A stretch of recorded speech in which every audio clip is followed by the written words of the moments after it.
No More Heroes takes all the best aspects of the prior two sword action games and elevates them to a more stylish and entertaining degree. My point is, the third time's a charm. No More Heroes is way better than those games. Put a bow on it, this video essay's done. Goddamn, that was the best video essay I ever did see. Airtight logic, consideration for the audience's time, and he talked about my favorite game. Thumbs up. Thumbs up. It's no secret that this game was developed with motion controls in mind. And when asked, Suda goes around and says that the Wii version of No More Heroes is the definitive one. But what does he know? I guess your favoritism of the Wii version all depends on whether or not you're okay with waggling motion controls. For the most part, the controls handle just fine. But if you tend to marathon games like I do, or play some of the higher difficulties in No More Heroes like mild or especially better difficulty, you'll come to find that you'll be waggling all the time to survive the constant sword clashes and higher enemy life bars, making the boss battles stretch out into ridiculous degrees. This is one of those games where you have to find that great balance, like maybe do 1 or 2 ranked matches per game session and then take a load off. Thankfully, the game has some nice built-in distractions from the high energy sword battles. So after a ranked match, you can go around doing some part-time jobs, ride around on your motorcycle collecting Lovikov's balls, or punch some dumpsters to get some money and shirts. The general flow and feel of the game is all dependent on what kind of gamer you are. You can blow through this game as fast or slowly as you want, depending on where you're spending your money. If you're complaining about the pacing of No More Heroes, well, you got nobody but yourself to blame. In this case, I think Suda took it a little bit to heart when people started complaining about the open world nature of Santa Destroy and having to complete all these side jobs to earn enough money for the next ranked match. So what does he go and do? He removes the paywall to the ranked matches in No More Heroes 2 and completely guts out Santa Destroy. Instead of improving on the original model, he just gave up. Honestly, I think he should have just doubled down to piss him off. Make Santa Destroy bigger and make the paywalls higher. That's life, but I digress. Regardless of the motion controls, I thought the swordplay was handled in a clever way this time around. Once Travis locks onto an enemy, the camera fixes to their position and displays their current health in this ring over here. At the same time, this puts Travis in a defensive stance, ready to deflect bullets from long-range enemies or other attacks. I find it interesting that both the offense and the defense are built into the beam katana, instead of splitting them up into 2 separate things like a sword and a shield. Both attacking and blocking drains the beam katana, so you have to be mindful of your every move. When the katana loses all of its charge, you become defenseless. It gives you a great sense of urgency to flee to a safe spot and crank out a good charge. Just make sure you're playing No More Heroes outside the company of friends, because no matter how cool you're looking slicing through all those bad guys, that feeling disappears real quick when it comes time to charge. But don't you worry about me, all my doors are locked.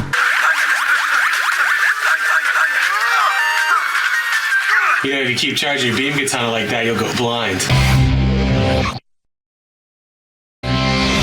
The gratuitous amount of blood and violence make up for the lack thereof found in the prior 2 sword action games, that is, of course, if you have the NTSC version. It's really quite obvious that Suda has taken a little more than inspiration from the movies of Japanese shock gore film director Takashi Miike, which should come as no surprise considering how Miike is directly referenced at B-Fed Video, as well as having a goddamn cameo in No More Heroes 2 for some reason. Take it from me, it's alright to rip off somebody's work as long as you throw them a cameo or give them a shout out and call them a friend, when prior to this moment you've had no direct association with each other. Were you friends? Yes, we never met in person, but we knew each other well.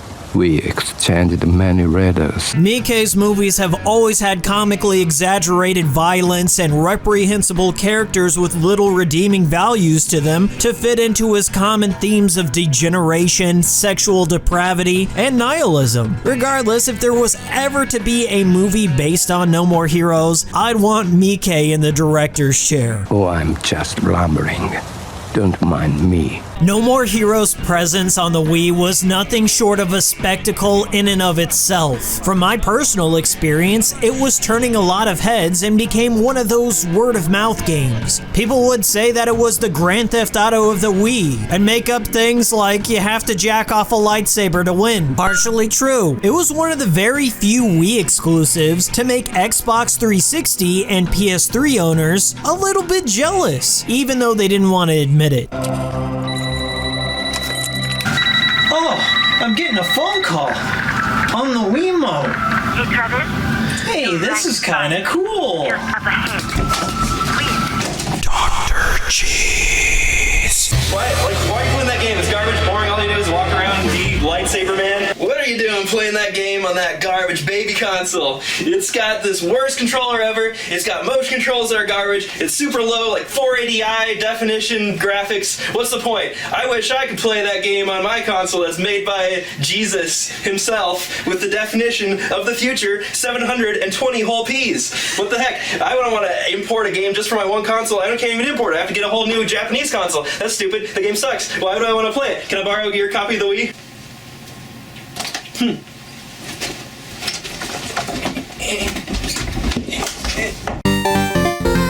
This next segment is going to come off as a little more serious in tone, and somewhat of a tangent that not only discusses No More Heroes, but Suda's entire catalog as a whole. I will be using examples from No More Heroes to support my arguments, and I hope this comes off more as a defense of the freedom of fiction than aligning myself with any sort of political movement. With that said, here comes the shit show. I find it kind of baffling that Suda has managed to avoid any sort of character assassination in the games media so far. Not that I'm wishing that upon him, and please don't take this as low-key snitching on my boy, but I'm just truly impressed by the high scores that some of his games have received without much criticism levied towards him for the graphically violent or overtly sexual content found within. Elements which are contained within the No More Heroes series especially. Suda rose to prominence for his unapologetic style. He makes the games the way he wants them, players and critics be damned. Now, after playing No More Heroes for this video series, I thought to myself, could a game series like No More Heroes come out today completely uncensored, allowed to be released on all platforms, receiving the same praise it did back in the day without causing a clickbait shitstorm? Recently, we've even seen game companies like Sony climb up on their moral high horses by blocking releases of Japanese games with even less egregious content than their American counterparts. I guess to better understand what it was like whenever No More Heroes released, we gotta take a look at a couple of reviews from that era. What did people think of it back then? Okay, Metacritic.com, No More Heroes reviews. Alright, looking for the highest score for No More Heroes on Metacritic, and it's G4 TV, or more specifically, X-Play? That can't be right. Let me check the article on this.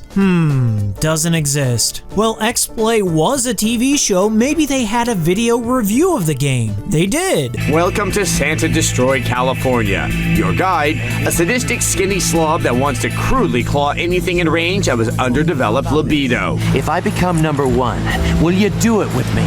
But there's something you just gotta love about this guy. He's Travis Touchdown, and he's got a story to tell. So the review praises the gameplay innovations over Killer 7. They profess the love for the character of Travis Touchdown and the writing of Suda51. There's no mention of the violence against women or objectification of them, and the way they cut the video glorifies the action and violence and gore. Now, if I saw this review back in 2008, which I probably did, not knowing what this game was, I would have certainly been interested in buying it based on this video alone. It got a 5 out of 5 stars. We love Suda and the imaginative commitment to No More Heroes. You mind if I ask you something? Yeah, what is it, Mr. Cosplay? From the brown zap-dropping humanity of same points, to the incredible characters, story, and fight mechanics. We give No More Heroes a 5 out of of 5. Now you know I'm not a numbers guy when it comes to game reviewing, but to put the impact of this score in the perspective of the time when No More Heroes released, and during the run of X-Play, I think it's worth explaining why it was sort of a big deal when X-Play handed out a perfect score to No More Heroes. The coveted 5 out of 5 is reserved for the best of the best in gaming. A game that gets a 5 isn't necessarily perfect, but it's one we'd feel comfortable putting in the hands of anyone willing to pick up a controller. That's a pretty high honor, because in the history of X-Play, receiving a 5 out of 5 stars was somewhat of a rarity. They didn't just give them out to any flavor of the week game. Now, since the cancellation of X-Play and the ultimate closure of G4, much of the information about their score system is no longer easy to acquire. However, I was able to dig up an archive of X-Play's review database that had a listing of their reviews and scores from the 6th generation of consoles, which included the PS2, Xbox, and GameCube consoles. So keep in mind, the forums have been down since 2013, and not all the information may be entirely accurate, so a grain of salt is recommended here. So I took a look at the archive. Out of the 542 games they reviewed during that generation, only 27 of them received a perfect 5 out of 5 stars. That's a ratio of one game earning a 5-star review out of every 20 reviews. So they must have really enjoyed No More Heroes and Karaoke Revolution. Despite the perfect rating of No More Heroes, what blows my mind the most about this review was the person who reviewed the game. You mean to tell me Adam Sessler, Mr. Nazi punching white knight, white in every sense of the word, gave a perfect score to No More Heroes? The same dude that only 5 years after this review made a video about how unlocking a trophy in God of War Ascension was one of the most violent things he's ever seen and likened the ordeal to a gut punch of misogyny. You get a trophy. This one. Bros before hoes. This gut punch of misogyny irredeemably sours this game, and is shocking that such a talented developer would traffic in such a contemptible attitude. It's very clear that he only did this for virtue signaling purposes, to put the t-shirt on, put those gloves on. Let me talk real quick about these gloves, man. Nobody, and I mean nobody, trains with 10-ounce gloves. Nobody. Not even the women here train with 10-ounce gloves. All right?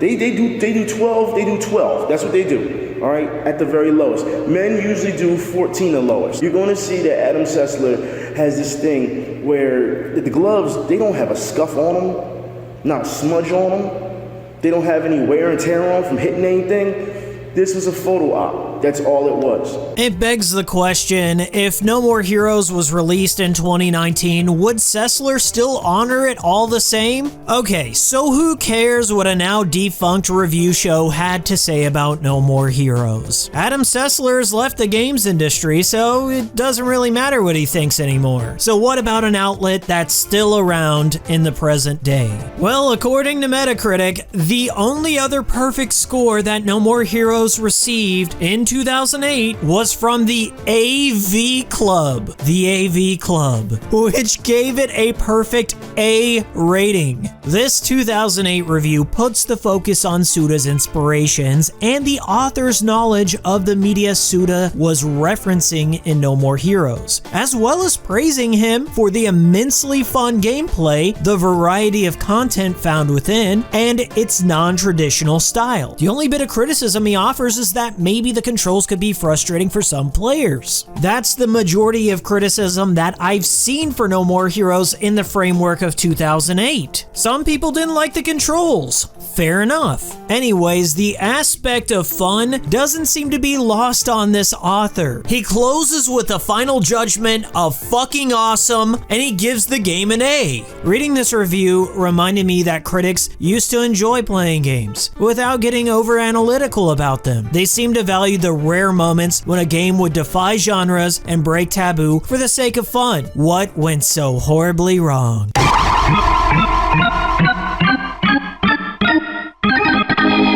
AV Club. No More Heroes' sloppy satire is hard to love in 2018. We need to talk about No More Heroes. The Anatomy of a Misogynist, Travis Touchdown, a character study. You could just read the headline and know exactly what the author's angle is with the article, the subject matter of the game he'll take issue with, and you could just as easily form a mental image of his appearance before even seeing a photo of him. What do you think he looks like? Want to take a guess? Without subjecting you to too much of this brain poison, I'll summarize it for you. He lambasts Travis Touchdown as being a caricature of misogyny that never gets his comeuppance for his sexual comments towards female characters, whilst at the same time acknowledging that the entire game is meant to be a satirical farce of violent and sexual media that people consume. Woo, good stuff. He poorly cherry picks examples of how negatively the women in No More Heroes are characterized without providing the whole context of the scenarios in which they're featured. So let me go ahead and do the same thing in return. Fuck this guy. It's much harder to roll with the game's treatment of women, though. Travis is an unapologetic pig, and the game is keen to look at its female characters, all of which are dressed in ridiculous skin-bearing outfits, except for Speedbuster, an obese elderly woman who fights with a weaponized grocery cart and nonetheless gives Travis a playful kiss before he slices her head off. With the same slobbering gaze, if they're not weak-willed and left humiliated, like Shinobu, they're presented as manipulative, Sylvia, or man-hating maniacs, Bad Girl. And while it's a quick way for the game to get its message across, fast-forwarding through Jean's backstory is a disgustingly callous move that minimizes all the horror, much of it sexual, that she went through. Ignoring the fact that nearly every character in the franchise, regardless of gender, has negative attributes assigned to them and come off as irredeemable murderers, let's take a look at each of the 4 women he chose to focus on for the sake of his article's thesis. So he referred to a Shinobu, one of the most beloved characters of the franchise, as weak-willed and humiliated in No More Heroes. She's neither. For one, Shinobu is just as much of a cold-blooded killer as anyone else in the story. Our first introduction to her is just after she murders all of her classmates.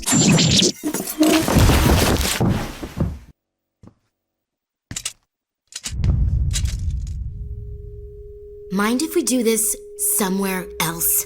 You're the boss. She's portrayed as insecure about her identity as a killer, hiding that fact by any means necessary. She enters the ranked match to avenge the death of her father, which she mistakenly believes Travis to be the culprit. Now, after their battle, Travis cuts off her hand to disarm her, which is more of a reference to Star Wars The Empire Strikes Back than it is a blatant display of misogyny. And this is further evidence when Shinobu returns in the sequel with a cybernetic hand a la Return of the Jedi. Travis refuses to kill Shinobu because he feels she's too young and needs more training to become a better warrior, which leaves open the door for a rematch later on. All I want to do is fight someone better than me. She'll grow up. Why not kill her when she's stronger? Yeah, then I'll kill her. Although it can also be argued that at this point in the game, Travis had an aversion to killing women, carrying with him a stereotypical ideal of chivalry. Sure, that's a fair point, and it's true about his character, at least temporarily. However, shortly after, he abandons this notion of chivalry after his fight with Holly Summers, who taught him to respect his female opponents as assassins also worthy of death in equal measure. This is not mercy. You can't kill a woman. Pathetic. If you can't kill a woman, you are less than a thug. Assassins must die when they lose. Open your eyes and never look back. This scene is one of the sparse breaks in Travis's cool demeanor. One time where he actually feels remorse over not killing someone, ashamed of dishonoring them. He undergoes a little bit of character growth, and the author totally glosses over this fact to support his claim. Forgive me, I was late in saying this, but I love your soul. Rest in peace.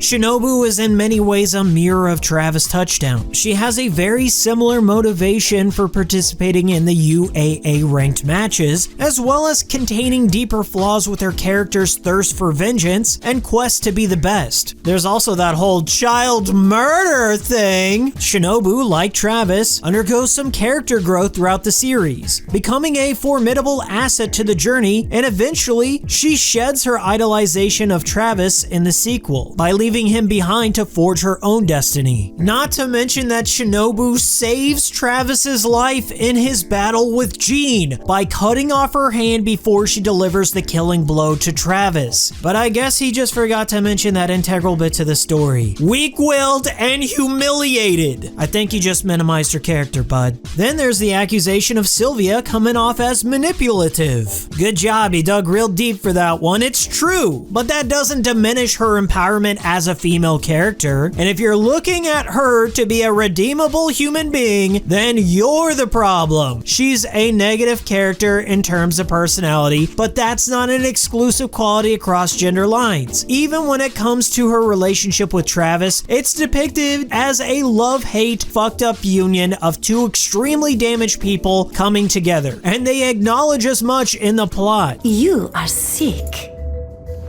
So are you. Suda's not trying to make a statement about all women with the character of Sylvia, but I can see why you cherry-picked her. This character is manipulative and she has no agency. She's a dumb blonde bimbo, and she also saves Travis's life, but she has no value as a character. Therefore, bad. Then comes the biggest ass pull of the entire article, his criticism of Bad Girl. Now excuse the baseball metaphor, but this accusation comes completely out of left field. This character has not given enough screen time to extrapolate or even label them as a man-hating maniac. We know basically nothing about her character, at least in this game. She has maybe 6 total lines, of which she expresses her boredom from killing all the time and offers Travis a beer, which he politely declines. Want a drink? I'll pass. I guess he noticed how she has a conveyor belt of gimps that she uses for target practice. But if we're extrapolating meaning from nothing in this small scene, then I could just as easily claim that Bad Girl derives some satisfaction from her dominance over men and her absolute dedication to winning. But who could forget that even after being impaled by Travis's beam katana, she continued to beat the ever-loving shit out of Travis until he submitted to the loss. Look at this. I won't lose. I will never lose. I give up. You win. Maniac? Sure. Alcoholic? That I can see. Man-hater? You're reaching here. All right. To play soy advocate, let's take a look at what could be considered the most questionable scene in No More Heroes. Of course, I'm talking about the introduction of Jean. Jean has a fairly horrific backstory. There's no getting around that. So a disclaimer is placed right before her monologue is fast-forwarded through. Answer me. It's impossible. Impossible? What do you mean? It's too terrible. It alone would jack up the age rating of this game even further. All right. I'll fast forward this so you can tell me. Okay. I'll make it short and quick. You are my half brother. You know that manga called... In fact, the player has no chance of hearing the whole story. When the monologue is slowed down, it sets up the reason for her revenge quest. In it, she reveals that her father committed adultery with Travis's mother, causing her biological mother to then commit suicide. Being left in her father's care, she was raped and held captive by him. Vowing revenge, but being penniless, she sold her body to pay for martial arts training. In an act of vengeance, she murdered her and Travis's father, as well as Travis's biological mother. This event spurred Travis's own quest for vengeance. So, did Suda just minimize a rape victim story by fast-forwarding through her entire character motivation on screen and then force the player to kill her off moments later in a brutal display of violence against a woman? Damn straight he did, and I hope he does it again. The reality is that the scene is meant to be a fourth wall breaking acknowledgement of the pointless nature of video game plots, standing in as an excuse for the gameplay, as well as acting as a satirical take on contrived third act ass pulls that all media tends to dump on the audience as a cheap way to enrich the plot last minute. More specifically, he's referencing Star Wars again and the strange relationship dynamics established by the end of The Empire Strikes Back after Darth Vader reveals to Luke Skywalker that I'm your space dad. Not true. That's impossible. Impossible! Suda is both referencing Star Wars and lampooning how easily entertained people are by cheap thrills and shitting on the value people place on character motivations in fictional media. He's really ahead of the curve here. You also have to consider that the game was released in 2008, during a time where commercial game capture devices were not widely available. So in a sense, he likely never expected the average player to slow down the scene at all. What the hell, if you want to get lost even further in the weeds, then you could make the claim that the events of No More Heroes are being played out in one long-running anime that Travis or the player is living vicariously through, but not truly participating in. In the intro, we're shown to be tuning into Zaka TV on channel 51. Anytime Travis dies in the game, static appears as the show grinds to a technical halt. And the other time this theory is hinted at is when Gene's monologue is fast-forwarded through. You know, skipping past all the boring shit that we as watchers would indeed be bored with. But I'm not stopping there. If you really want to go down the rabbit hole of conspiracy theories, then the entire events of No More Heroes could just be the imagination of a child in a museum as she looks on at a painting of Henry and Travis. Just a figment of her doo-doo-doo. Look, what I'm getting at is, it doesn't matter. This style of open-endedness is just another pseudoism, and analyzing intent behind his choices in the writing is a lost cause. He writes for his own personal amusement first and foremost, and he has been known to make the players jump through hoops of absurdity just to have them realize that they were the butt of one long practical joke by the time they land on their feet. Do you even 25th Ward? We've all heard it. No More Heroes was always meant to be a social commentary on hyper-violent and sexual media. Suda laid out a bunch of not-so-subtle breadcrumbs by deliberately pushing social boundaries with violent and sexual qualities taken to the extreme to make us ask ourselves as players, where's the metaphorical line and how many times did Suda cross it during this game? Downward fucking dog! The line crossing is the point. This is why I and many players crave the catalog of Grasshopper's games, specifically because of the subversive elements that contrast typical game narratives and structure. We don't come to the table expecting every single character to be a three-dimensional symbol of empowerment for some group out there. We want to be alienated. We want to be spit on by Suda. We expect him to cross the boundaries that other developers wouldn't dare to go. Now, it's my belief that expression at its purest form is told without reservation or consideration for the audience. Even though I would still defend any reviewer's right to criticize Suda and his work, I would still argue that if the media you consume doesn't challenge your worldviews or present something beyond the status quo to consider, then was it ever anything special to begin with? The polarizing nature of Grasshopper's games sparked my own personal fascination with this company, and I fear that outside influences may guide the future direction of its unapologetic founder. Now I ask those of you whom would request Suda to change his style and conform to your oblique standards of morality, would you also ask a tiger to remove his fangs? The very edge he used for survival up until this point? Now if you think I'm being paranoid about all this criticism that's about to be levied against Suda, consider this. He's already getting questions about his association with director James Gunn, somebody that he doesn't even work with anymore. I also kind of find it funny that no one ever brings up his collaboration with Little Jimmy Urine, lead singer of Mindless Self-Indulgence, arguably a more controversial person with a much darker sense of humor than James Gunn could ever dream of having, but that's another story for another time. The divine irony of it all is that these same very outlets that would have praised Suda's work 10 years ago will likely be at the front lines of disavowing him in the modern day. Now, before I close out this long-winded rant, I want to lay out two possible scenarios I'm making about Travis Strikes Again and possibly the rest of Suda's career going forward.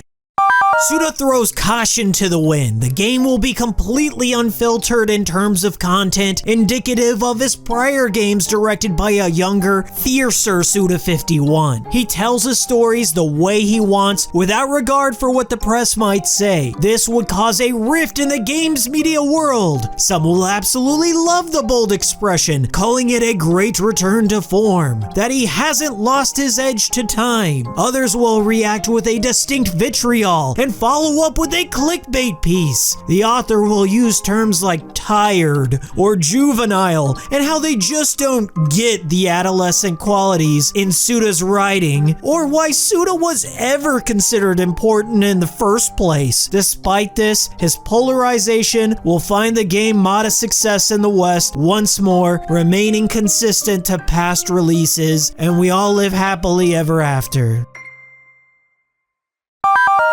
It is present day.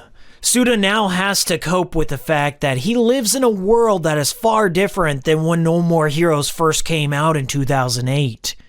He lives in a world of instantaneous, zero-effort content creation. All this content, all these reviews created by a mob of nobodies racing to the top of the YouTube trash heap to be first.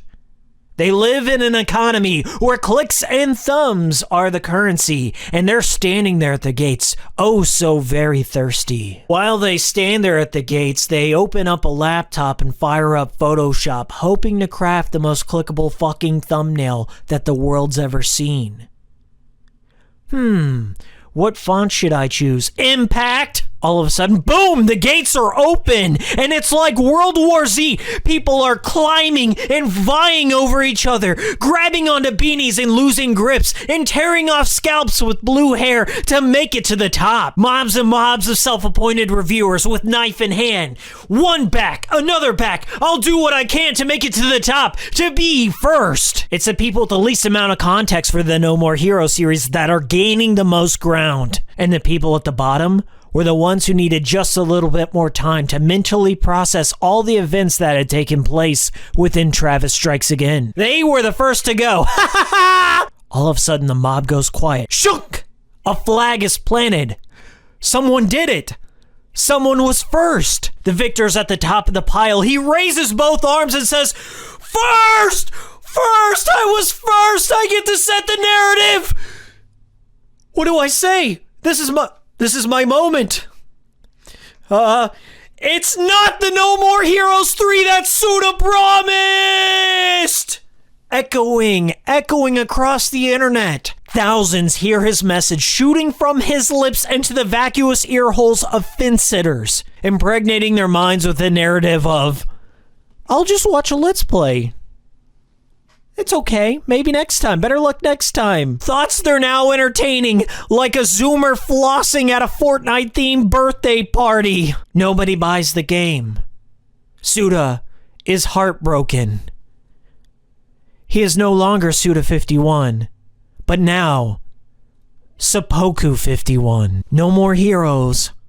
More like no more series.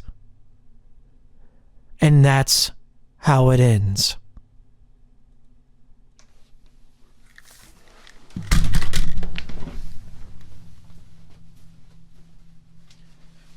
First, I called it, bitches!